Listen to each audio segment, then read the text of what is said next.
మీరెప్పుడైనా ఆలోచించారా, ఎందుకు కొంతమంది వ్యక్తులు ఎల్లప్పుడూ డబ్బు విషయంలో ముందుంటారు, మరికొందరు ఎంత కష్టపడినా అదే చోట నిలిచిపోతారు?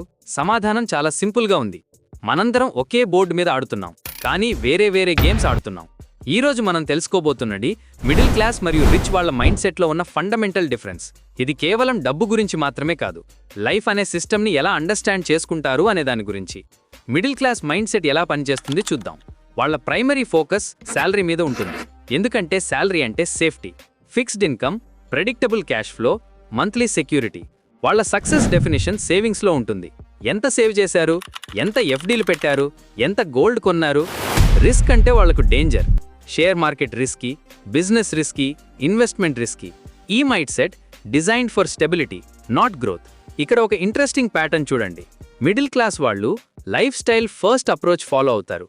మొదట కార్ అప్గ్రేడ్ చేస్తారు, హౌస్ అప్గ్రేడ్ చేస్తారు, లైఫ్ స్టైల్ ఇంప్రూవ్ చేస్తారు. తర్వాత అసెట్స్ బిల్డ్ చేయాలని అనుకుంటారు, కానీ అప్పటికి శాలరీ అంతా లైఫ్ స్టైల్ ఎక్స్పెన్సెస్లో పోతుంది. ఇది ఒక ఎండ్లెస్ సైకిల్ అవుతుంది.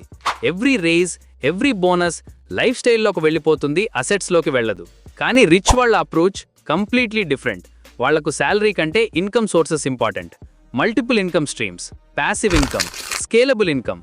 వాళ్లకు సిస్టంలోని లూప్ హోల్స్ని అండర్స్టాండ్ చేసుకుంటారు. లాస్ బ్రేక్ చేయరు, లూప్ హోల్స్ యూజ్ చేస్తారు.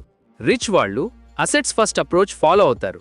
మొదట రెంటల్ ప్రాపర్టీస్ కొంటారు, డివిడెండ్ పేయింగ్ స్టాక్స్ కొంటారు, బిజినెస్ స్టార్ట్ చేస్తారు, ఇంటెలెక్చువల్ ప్రాపర్టీ క్రియేట్ చేస్తారు. ఈ అసెట్స్ నుండి వచ్చే క్యాష్ ఫ్లోతో లైఫ్ స్టైల్ ఫండ్ చేస్తారు. ఇది sustainable growth model. Assets generate చేసిన మనీతో లైఫ్ స్టైల్ ఎంజాయ్ చేస్తారు, శాలరీతో కాదు. వాళ్లకు క్యాలిక్యులేటెడ్ రిస్క్ టేకింగ్ అర్థమవుతుంది. రిస్క్ అవాయిడ్ చేయడం కాదు, స్మార్ట్ రిస్క్ తీసుకోవటం. వారన్ బఫెట్ లాంటి వాళ్ళు చెప్పేది రిస్క్ అవేర్నెస్. ఎవ్రీ ఆపర్చునిటీని ఎనలైజ్ చేస్తారు. పొటెన్షియల్ రివార్డ్స్ మరియు పొటెన్షియల్ లాసెస్ క్యాలిక్యులేట్ చేస్తారు. ఎసిమెట్రిక్ అప్సైడ్ పొటెన్షియల్ ఉన్న ఆపర్చునిటీస్ వెతుకుతారు. అంటే లాస్ లిమిటెడ్గా ఉండి గెయిన్స్ అన్లిమిటెడ్గా ఉండే ఆపర్చునిటీస్. ఇక్కడ బిగ్గెస్ట్ డిఫరెన్స్ ఏమిటంటే, మిడిల్ క్లాస్ ఆస్క్స్ నేను ఎలా సేఫ్గా బతకాలి, రిచ్ ఆస్క్స్ సిస్టమ్ నుండి ఎలా బెనిఫిట్ తీసుకోవాలి. ఇదే game change point. Middle class వాళ్ళు స్కేర్సిటీ మైండ్ సెట్తో థింక్ చేస్తారు. Limited resources, limited opportunities, limited possibilities. Competition ఎక్కువ, ఆపర్చునిటీస్ తక్కువ. ఇది డిఫెన్సివ్ థింకింగ్. రిచ్ వాళ్ళు అబండెన్స్ మైండ్ సెట్తో థింక్ చేస్తారు. Unlimited possibilities, expandable resources, collaborative opportunities. Opera Winfrey లాంటి వాళ్ళు ఈ అబండెన్స్ మైండ్ సెట్ వల్లనే సక్సెస్ అచీవ్ చేశారు. ఎడ్యుకేషన్ సిస్టంలో కూడా ఈ డిఫరెన్స్ క్లియర్లీ కనిపిస్తుంది. స్కూల్స్ మనకు ఏమి నేర్పుతాయి? టైం మీద రండి, రూల్స్ ఫాలో అవ్వండి, హోంవర్క్ కంప్లీట్ చేయండి, ఎగ్జామ్స్ పాస్ అవ్వండి, జాబ్ తీసుకోండి, సేవ్ చేయండి, రిటైర్ అవ్వండి. ఇది ఎంప్లాయీ మైండ్ సెట్. ఒబీడియన్స్ మరియు conformity. Traditional education system employee mentality create చేస్తుంది. Work hard, follow instructions, get salary, save money, retire peacefully. ఇది రాంగ్ కాదు, కానీ లిమిటెడ్ థింకింగ్. ఈ సిస్టంలో వెల్త్ క్రియేషన్ గురించి చెప్పరు, ట్యాక్స్ ఆప్టిమైజేషన్ గురించి చెప్పరు, ఇన్వెస్ట్మెంట్ స్ట్రాటజీస్ గురించి చెప్పరు, బిజినెస్ థింకింగ్ గురించి చెప్పరు. కానీ రిచ్ ఫ్యామిలీస్ వాళ్ల పిల్లలకు ఏమి నేర్పుతారు?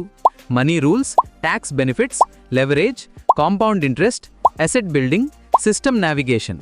వాళ్లకు ఫైనాన్షియల్ లిటరసీ ఫ్యామిలీ లెవెల్లోనే వస్తుంది, స్కూల్లో కాదు, డైనింగ్ టేబుల్ మీద. రిచ్ ఫ్యామిలీస్లో డిన్నర్ టేబుల్ కాన్వర్జేషన్స్ డిఫరెంట్గా ఉంటాయి.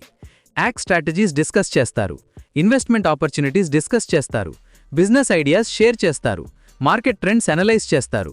పిల్లలు ఈ కాన్వర్సేషన్స్ వింటూ న్యాచురల్లీ ఫైనాన్షియల్ లిటరసీ డెవలప్ చేసుకుంటారు. వాళ్లకు మనీ అంటే ఫియర్ కాదు, టూల్ అని అర్థమవుతుంది. మిడిల్ క్లాస్ ఫ్యామిలీస్లో మనీ గురించి మాట్లాడటం ట్యాబు. శాలరీ ఎంత అని అడిగితే ప్రైవేట్ అంటారు. ఇన్వెస్ట్మెంట్ లాసెస్ గురించి మాట్లాడరు. ఫైనాన్షియల్ స్ట్రగుల్స్ హైడ్ చేస్తారు. పిల్లలకు మనీ మిస్టరీగా మిగిలిపోతుంది. ఇక్కడ ఒక ఇంపార్టెంట్ వార్నింగ్ చెప్పాలి. ఈ ఇన్ఫర్మేషన్ని రాంగ్గా ఇంటర్ప్రెట్ చేస్తే డేంజర్. కొందరు ఈ నాలెడ్జ్ని గ్రీడ్ కోసం యూజ్ చేస్తారు. షార్ట్కట్స్ తీసుకోవాలని అనుకుంటారు. స్కామ్స్లో పడతారు. Get rich quick schemes follow అవుతారు. ఇది కంప్లీట్లీ రాంగ్ అప్రోచ్. ఇటీవలే చాలామంది క్రిప్టో స్కామ్స్లో పడ్డారు. ఎంఎల్ఎం స్కీమ్స్లో మనీ లూజ్ చేశారు.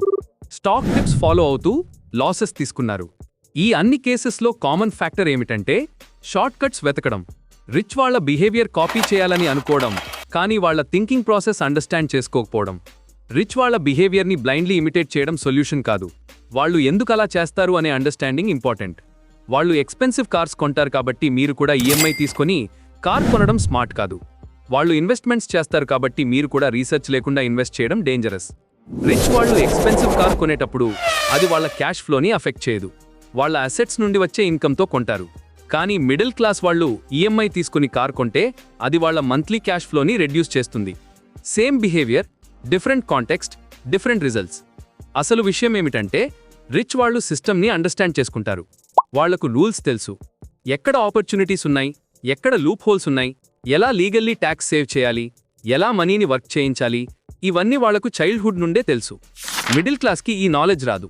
వాళ్లకు చెప్పేది సేఫ్టీ ఫస్ట్, రిస్క్ తీసుకోకు, స్టేబుల్ జాబ్ చేసుకో, బ్యాంక్లో సేవ్ చేయి, ఇన్సూరెన్స్ తీసుకో. ఇది రాంగ్ కాదు, కానీ లిమిటెడ్ థింకింగ్. సిస్టమ్ ఎలా పనిచేస్తుంది అనే అండర్స్టాండింగ్ లేకపోతే మీరు ఎంత హార్డ్ వర్క్ చేసినా, ఎంత ఆనెస్ట్గా ఉన్నా సేమ్ లెవెల్లోనే ఉంటారు. ఎందుకంటే మీరు సిస్టమ్తో ఫైట్ చేస్తున్నారు, సిస్టమ్ని యూజ్ చేయడం లేదు. రిచ్ వాళ్ళు లేజీ కాదు, వాళ్ళు స్మార్ట్. వాళ్లకు తెలుసు ఎక్కడ ఎఫర్ట్ పెట్టాలి, ఎక్కడ లెవరేజ్ యూజ్ చేయాలి. వాళ్ళు టైం మరియు మనీ రెండింటినీ ఎఫిషియెంట్గా యూజ్ చేస్తారు. వాళ్లకు కంపౌండ్ ఇంట్రెస్ట్ పవర్ అర్థమవుతుంది. ఆల్బర్ట్ ఐన్స్టైన్ చెప్పాడు, compound interest is the 8th wonder of the world. Rich వాళ్ళు ఈ పవర్ని యంగ్ ఏజ్ నుండే యూజ్ చేస్తారు. మిడిల్ క్లాస్ వాళ్ళు ఈ కాన్సెప్ట్ని లేటుగా అండర్స్టాండ్ చేసుకుంటారు. ఇప్పుడు మీరు అనుకోవచ్చు, మాకు ఆ నాలెడ్జ్ లేదు, మేం ఎలా లెర్న్ చేసుకోవాలి? First step awareness. మీరిప్పుడు ఈ డిఫరెన్సెస్ గురించి తెలుసుకున్నారు. Next step education. Financial literacy develop చేసుకోండి. బుక్స్ చదవండి, కోర్సెస్ తీసుకోండి, మెంటార్స్ దొరకించుకోండి. కానీ రిమెంబర్, ఇది ఓవర్నైట్ చేంజ్ కాదు. మైండ్ సెట్ షిఫ్ట్ టైం తీసుకుంటుంది. పేషెన్స్ ఉండాలి, గ్రీడ్ లేకుండా సిస్టమాటిక్గా అప్రోచ్ చేయాలి. మోస్ట్ ఇంపార్టెంట్ థింగ్ ఏమిటంటే మీరు విక్టిమ్ కాదు. సిస్టమ్ మిమ్మల్ని అప్రెస్ చేయడం లేదు, మీకు రూల్స్ తెలియడం లేదు, అంతే. రూల్స్ తెలుసుకుంటే మీరు కూడా సిస్టమ్ని మీ ఫేవర్లో యూజ్ చేసుకోవచ్చు. ఈ నాలెడ్జ్ డేంజరస్ కూడా అవుతుంది ఇఫ్ యూజ్డ్ రాంగ్లీ. కొందరు ఈ ఇన్ఫర్మేషన్తో ఇల్లీగల్ యాక్టివిటీస్ చేయాలని అనుకుంటారు. ట్యాక్స్ ఇవేజన్, ఫ్రాడ్, స్కామ్స్, ఇవన్నీ రాంగ్.